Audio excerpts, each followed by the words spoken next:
మీరు నమ్మినా నమ్మకపోయినా ఇదే అక్షర సత్యం. ఇప్పుడు మనం వాడుతున్న సెల్ ఫోన్లు, మనం ఎక్కే విమానాలు, వీటన్నిటి గురించి 500 ఏళ్ల క్రితమే ఒక మహాశక్తి రాసిపెట్టారు.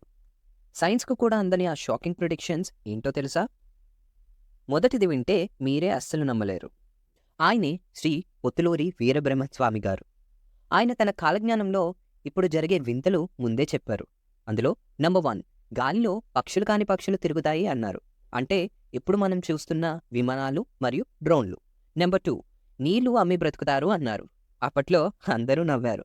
కానీ ఇప్పుడు మనం వాటర్ బాటిల్స్ కొనుక్కొని తాగుతున్నాం కదా! ఇంక నంబర్ 3, మాట్లాడే బొమ్మలు వస్తాయి అన్నారు. అవే ఇప్పుడు మనం చూస్తున్న టీవీలు, స్మార్ట్ ఫోన్లు. ఇవి ఇప్పటి వరకు జరిగినవి. కానీ ఇంకా జరగాల్సినవి కొన్నున్నాయి.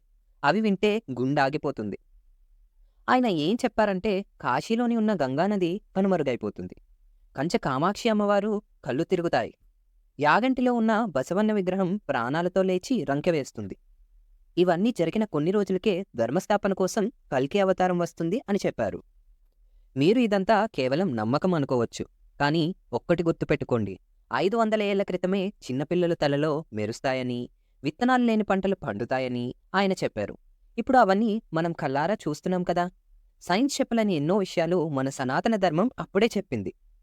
దీన్ని మీరు మూఢనమ్మకం అంటారా? లేక సూపర్ సైన్స్ అంటారా? మీరు బ్రహ్మం గారి మహిమలు నమ్మితే కమెంట్స్‌లో ఓం అని టైప్ చేయండి.